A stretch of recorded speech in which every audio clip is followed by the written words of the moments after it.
занимались боксом. Я увлекаюсь боксом, а мама уверяет, что дракой я увлекся. Беда, вздыхает мама. Я так уточена, что вырастила сына я, такого драчуна. Я маму звал в боксерский зал.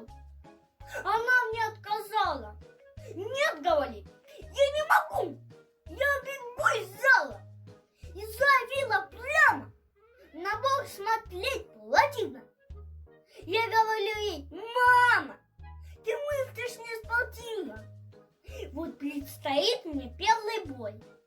Не так нужна победа. Противник мой привел с собой 2 бабушек и деда. Явилась вся его лотня. Вся за него против меня. Он видел всю свою семью. Поддержку чувствует в бою. А я расстроен. Я сдаю. А защищать не нужно честь школьников вязаний.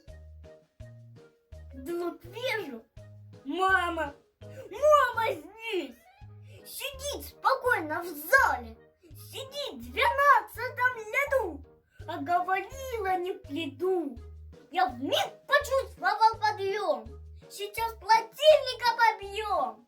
Вот он для всех ребятах запутался в канатах. Ну, как я отдался? Смело? Я подбегаю к маме. Не знаю.